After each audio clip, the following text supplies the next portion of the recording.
Good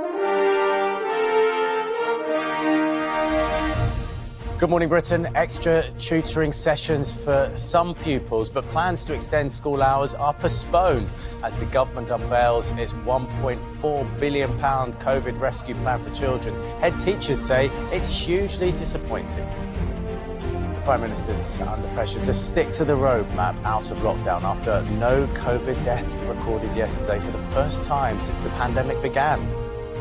Recycling fashion gets the royal seal of approval. Prince Charles and the Duchess of Cambridge have been praised for wearing their favourite outfits more than once.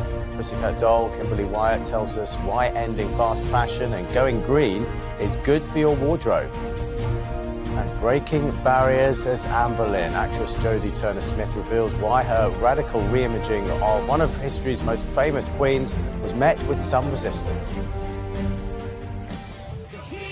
As the heat and humidity builds today, thunderstorms the name of the game in the south and west. I'll be keeping an eye on those. And here, live at Weston-super-Mare, it is said to be the warmest day of the year so far, 28 degrees Celsius. And the heat is going to keep on giving as we head through the week. More details of that and more coming up on Good Morning Britain. Wednesday, 2nd of June, 2021. Live from Television Centre in London. This is Good Morning Britain with Sean Fletcher. Good morning, it's 6 o'clock. Good to have you with us. We're here all the way through until 9 a.m. with Ranveer and Adil joining me from 6:30. First, though, our top story. School leaders have been left reeling over the government's plans to help children catch up on lost learning during the pandemic, calling the funding disappointing and a damp squib. Today, an extra £1.4 billion has been announced for tutoring and teaching training, just a fraction of the £15 billion the government's own Education Recovery Commissioner said would be needed. Well, our chief correspondent, Richard Gaisford, is in South London for us. So, Richard, this recommendation to extend the school day by half an hour, we were talking about it on Good Morning Britain yesterday. It's been shelved. Yeah, it comes down to basic maths, I think. Extra hours times extra cash equals more debt, and reports today are the Treasury weren't keen on that. There was an awful lot more money. It's widely understood being discussed potentially on the table, but it's been whittled down to this £1.4 billion, which sounds, Sean, like an awful lot of money, but works out to be around £50 per pupil in England, and most of that is going to go on that extra tutoring. Now, Gavin Williamson, the Education Secretary, says this is a marathon, not a sprint. The government is in it for the long run, but critics are calling this a short-term fix, not really addressing the long-term problems of the pandemic. The head teacher here at this secondary school, well, he's told us any extra money is welcome, but he wants his staff to be able to target it in exactly the right ways to benefit the needs of students. Empty classrooms, fewer pupils in schools. The government's made no secret of wanting to help children bounce back post-pandemic. £1.4 billion worth of new funding announced today aims to do just that. Anything that can help make up for lost time is, of course, welcome. There's no doubt that the kids have missed out while being away, but the money needs to be targeted. And it needs to be given to the people who know exactly how to target it. The initiatives include 100 million hours of tuition, including a focus on maths and English, training for early years practitioners and school teachers, and funding to give some Year 13 pupils the option to repeat their last year. Not included, reported plans to lengthen the school day, though this is still being considered. Criticism's been widespread. For weeks now, the Prime Minister has talked about no child being left behind. A small amount of money like this, focused very narrowly on some tuition and some training, simply doesn't cut it. Even the government's own catch-up czar, Kevin Collins, says more money will be needed to meet the scale of the challenge, reportedly saying around £15 billion would be required. I am really disappointed that having asked an expert to advise them, the government appears to be disregarding that advice. It doesn't suggest to me that they are serious about children's education. Labour's published its own education recovery plan, totalling £14.7 billion. That includes an expansion of extracurricular activities and mental health support. As the COVID classroom fades into the background, the political battle's now on to shape post-pandemic education. Richard Gaisford. Good morning, Britain. The Prime Minister is under mounting pressure from within his own party to commit to lifting all lockdown restrictions in England on the 21st of June. It follows the first day of zero COVID deaths since the pandemic began, despite a rising number of cases in some parts of the country. Louisa James is at Westminster. So, Louisa, it's already been called Freedom Day, hasn't it? But some experts are concerned that we're focusing too much on the date rather than the data. Good morning, Sean. Yeah, I think there are a growing number of scientific voices now concerned about the fixation on that date of June the 21st. And of course, that was a date set back in February when the government first announced its roadmap before we even knew about the existence of the Indian variant. And some are now saying that by pushing back that date, even by a couple of weeks, we could reduce the risk of having to go back into lockdown, perhaps further down the line. Now, Boris Johnson says he will look at the data and make a decision for England on the 14th of June. So what is that data saying at the moment? Well, on the one hand, as you say, we have that huge milestone of no COVID deaths reported for the first time since the start of the pandemic. But really, that only tells us what was going on a month ago because of the lag between cases and deaths. And then on the other hand, we have this slow but steady rise in cases. The man next to Nicola Sturgeon at those press conferences now saying this is a third wave. So Boris Johnson has got to balance that with voices, particularly from hospitality, who just want him to get on with the business of getting back to normal. Could lockdown soon be wrapping up? This shop owner in Bedford is hoping the vaccine rollout will keep things sweet. Let's speed up the jabbing, if you like, and keep businesses open. It comes as the UK has announced zero daily deaths within 28 days of a positive test for the first time since the pandemic began. But it's also seen an almost 32% rise in positive tests in the last week and a 23% rise in hospital admissions.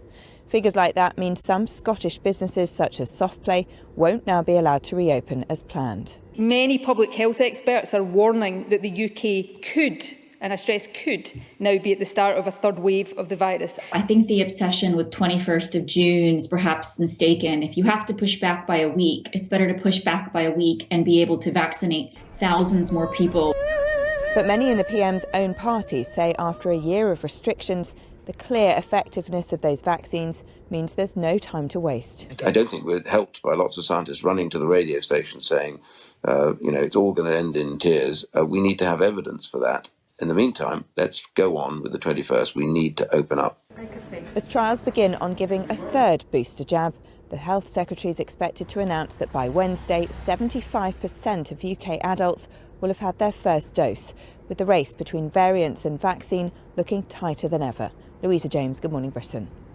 Well, Katie Rickett joins us now from Blackburn, which has the highest coronavirus case rate in the country. Good morning, Katie. So we've got this race between the vaccine and the virus. And the Health Secretary today will later say that the vaccine had a very good head start. That's right, Sean, apologies about the noise, by the way. They're cleaning up the streets just like they're trying to clean up the virus here. But yes, Matt Hancock, after a lot of negative press about the government's handling of the pandemic, will today remind us of how precious the vaccine is and just how much work went into getting it here. So the government was actually looking at how to create a vaccine before the first case of coronavirus even hit our shores, saying at the time all they could do was dare to believe that one was even possible. But here, the situation in Blackburn with Darwin is one of the factors which could scupper that Freedom Day that Louisa James was just talking about. They've got the highest rates now here in the country, 436 per 100,000, and health experts here have been pushing for more vaccinations for weeks. They've finally been given the capacity to do surge vaccination and surge testing, but there are real worries now that the virus, the Indian variant, is spreading even among school children, and they're asking for vaccines even more so they can give them to under 18s. Here's Professor Dominic Harrison. We have undertaken surge vaccination in the last 2 weeks. We've got ourselves up probably to the UK average rate, but we really need to be in the top 10 or 20% of local authority areas with a population who've had either 1 or 2 doses, and at the moment we're a long way away from that.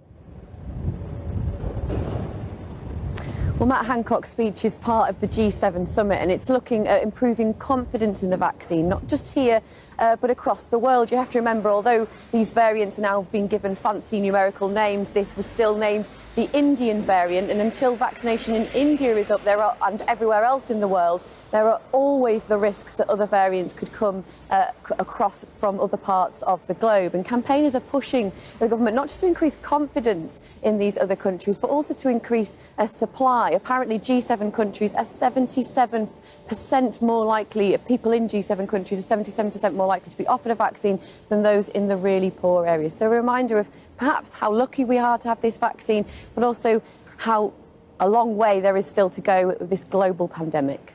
Certainly is, Katie, thank you. Now, paramedics are to be fitted with body cameras in a bid to prevent thousands of attacks on frontline staff each year. More than 3,500 ambulance workers reported being assaulted over the past year, according to the NHS in England, a rise of almost a third in 5 years.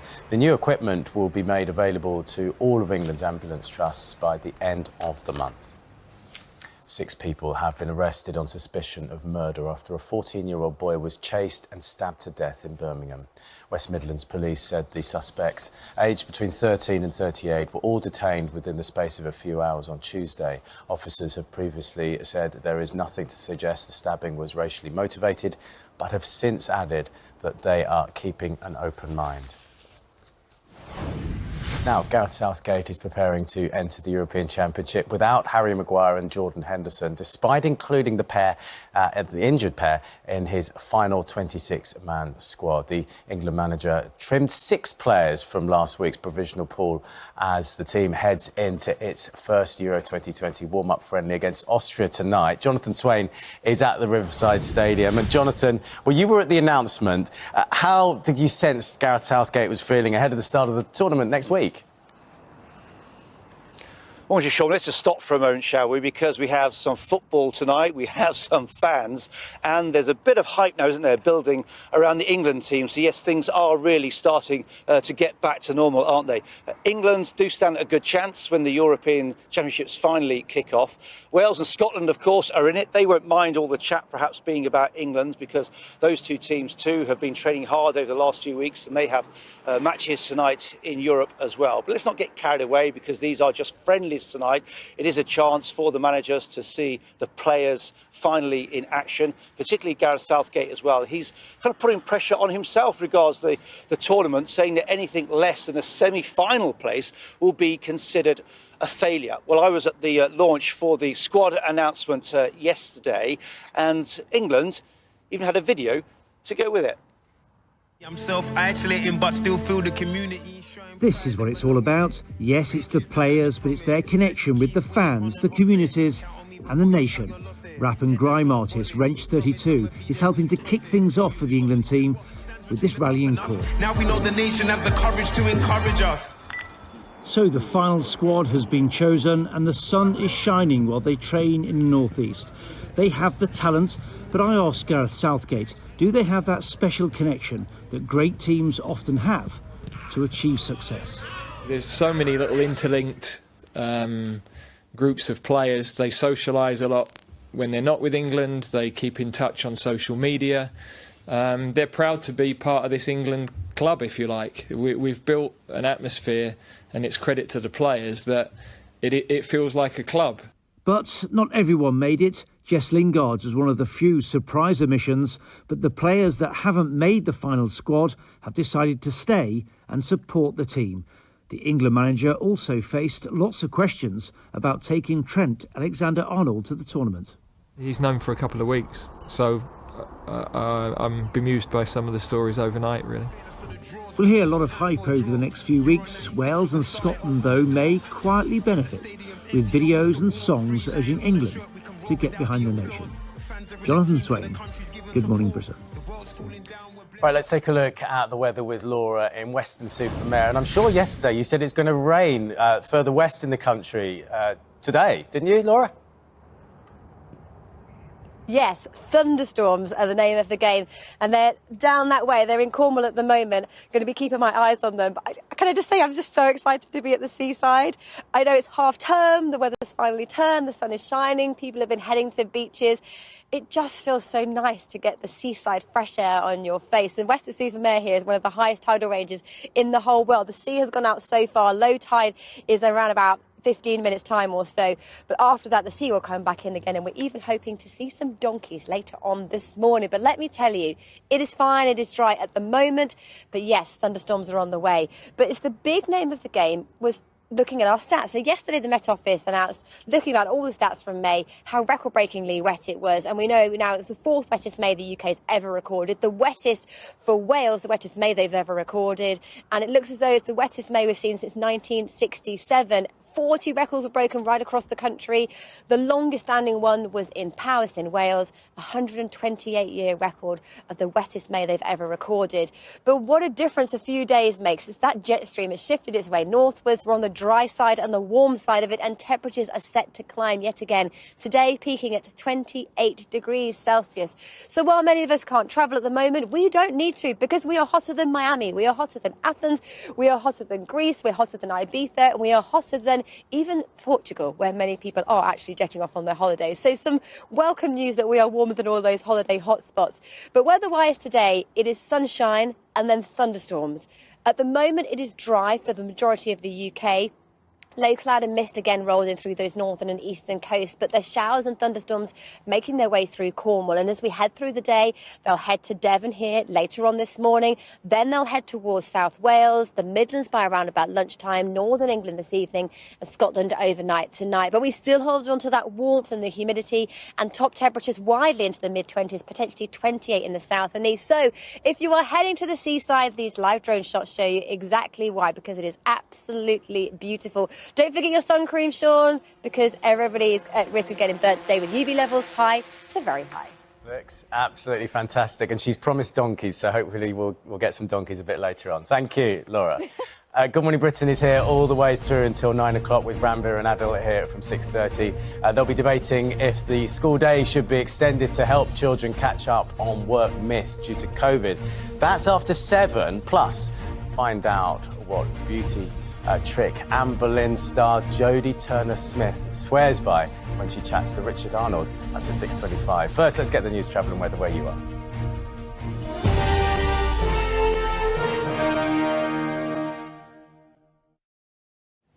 Hello, I'm Becky with your Good Morning Britain headlines here in the Channel Islands. Tributes have been paid to Jersey's Home Affairs Minister, Constable Len Norman, who's died. He was the longest sitting member of the State's Assembly, having served the parish of St Clement's for more than 35 years. The Chief Minister's described him as a true Jersey statesman. 19 areas in the UK, including Manchester and Edinburgh, will turn red on Jersey's traffic light system tomorrow. The government's applied its emergency brake, meaning anyone travelling from there will need to isolate for at least 10 days. Guernsey's RNLI is warning beachgoers to watch out for tides and winds over half-term. The island doesn't have any beach lifeguards, so anyone going in the water is advised to do their research beforehand. Aware of tides coming up and going down, not getting cut off, not getting too low on the beach. Tides and wind, not to be on when there's offshore wind and going out on inflatables. Those are the main messages, I would say. A new pensions agreement between Guernsey and Latvia has come into force. It means people from Latvia who've lived and worked in the bailiwick can get a small part pension from the States when they reach retirement age. And Guernsey's St John Ambulance Service is celebrating its 85th birthday.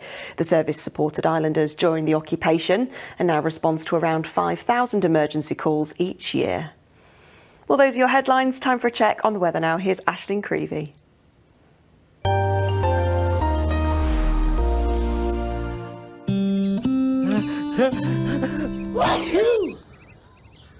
Murine Hay Fever Relief Eye Drops sponsors the local weather on Good Morning Britain.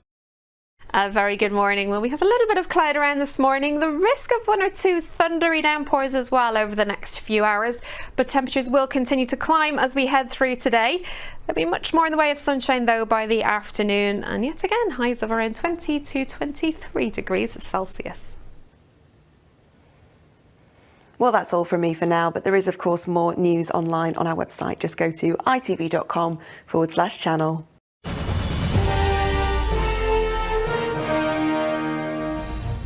Let's take a look at the front pages. The Daily Mail's headline is "Nothing to Fear from Freedom" as it reports on 0 COVID deaths for the first time since the beginning of the pandemic. The Daily Mirror says yesterday's milestone is proof the vaccine programme is working. And the Times says it gives fresh hope the remaining restrictions can be lifted in England on the 21st of June.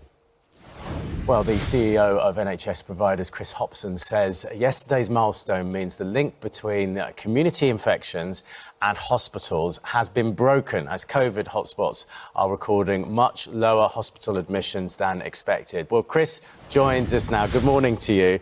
So why do we have lower hospital admissions? Is it all down to vaccines?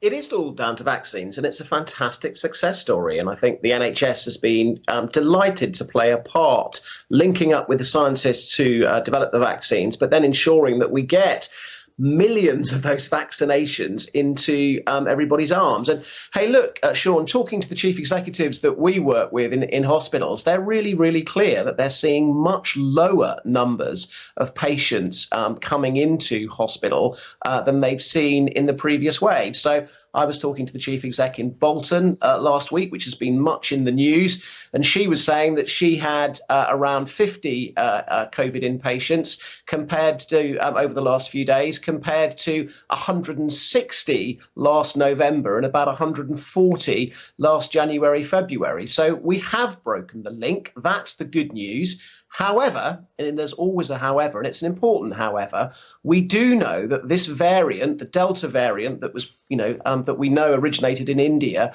we do know that it is very transmissible. And we also know, and your news package earlier showed this, is there are still plenty of people who we need to double vaccinate. So there are swings and roundabouts here. There's some good news, but also there is still some risk.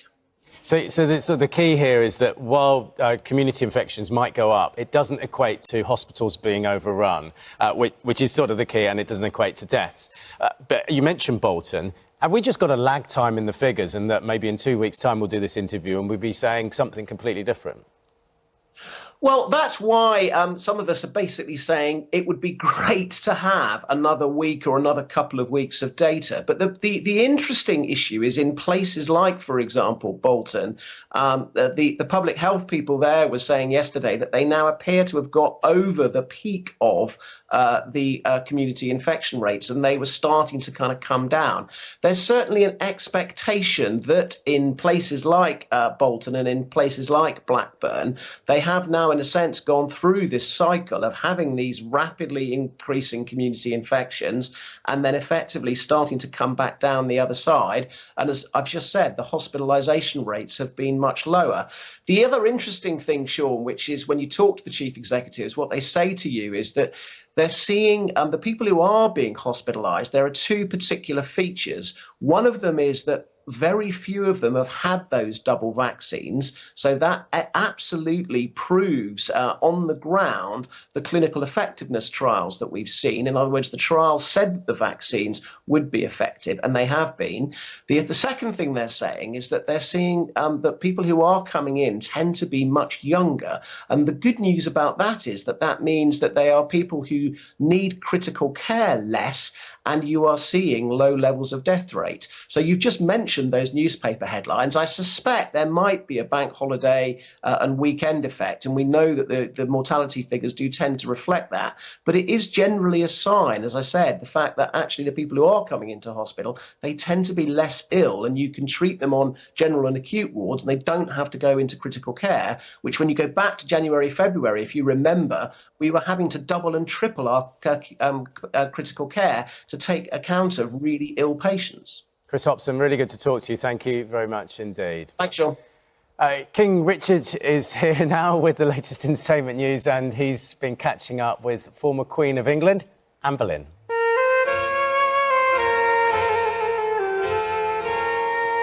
Thank you, my lord. We'll throw down some fresh rushes tomorrow. For those of you who may have forgotten all those history lessons in school, let me take you back to 1525, when King Henry VIII would begin his most notorious relationship with Lady Anne Boleyn. Of course, it didn't end well, no spoilers here. Anne was later beheaded at Tower Hill on trumped-up charges of infidelity. And now this tale of treason has been reimagined with black actor Jodie Turner-Smith cast as the Tudor Queen in Channel 5's new three-part fantasy thriller, which follows events from Anne's perspective and depicts the final few months before her grisly demise. Now, I caught up with Jodie, what a twinkler, yesterday. We had a good old chinwag in Dickie's Den about all sorts of things, including being cast, of course, as the historical white figure, beauty secrets, and even breast milk, which was a first for me. Roll VT.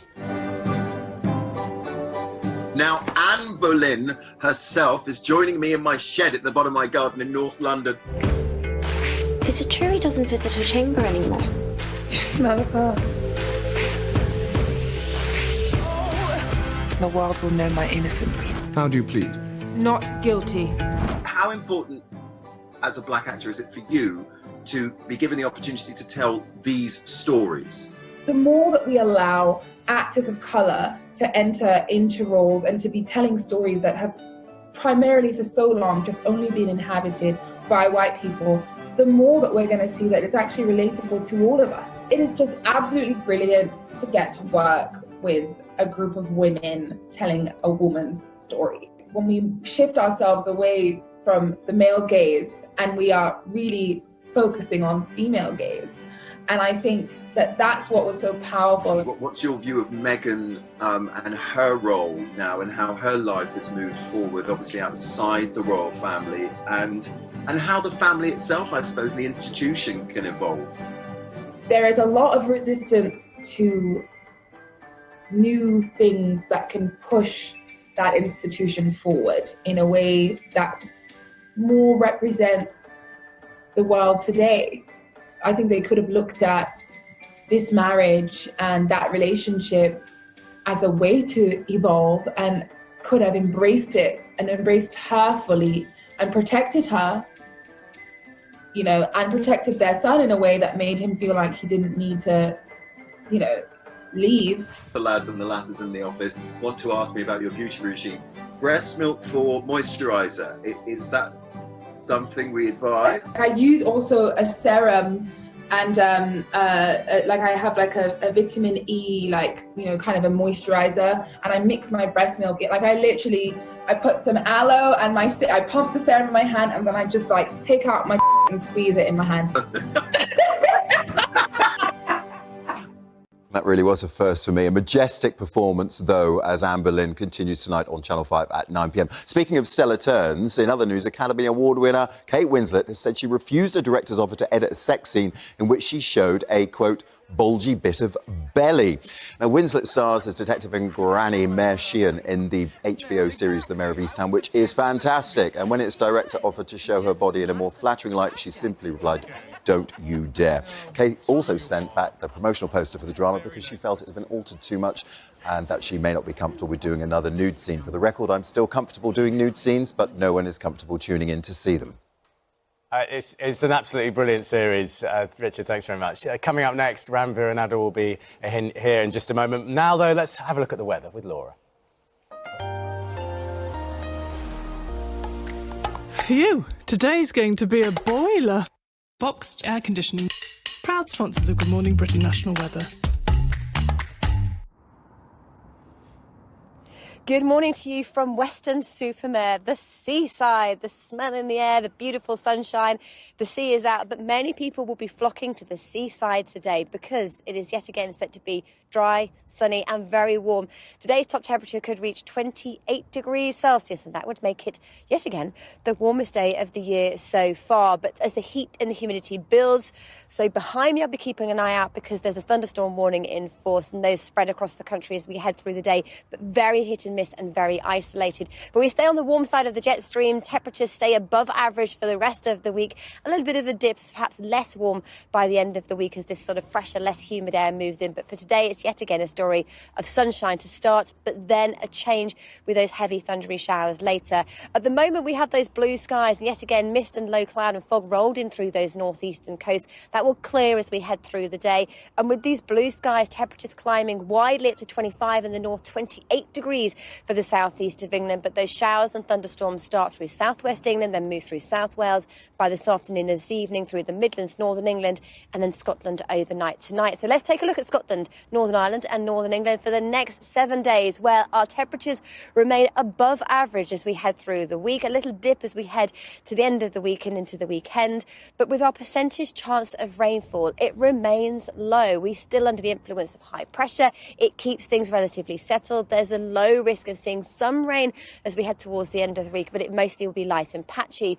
Fortunes further south, a little different. Our temperatures are significantly above average as we head through today and tomorrow, particularly in the southeast. Like I said, they could be up to 28. That's the average temperature there, but turning a little less warm by the end of the week. But then looking at our percentage chance of rainfall, while it is low, you can see thunderstorms there on Friday and again today. The low risk of thunderstorms, but when you catch one, you'll certainly notice it. For the weather where you are in detail, go to itv.com/weather.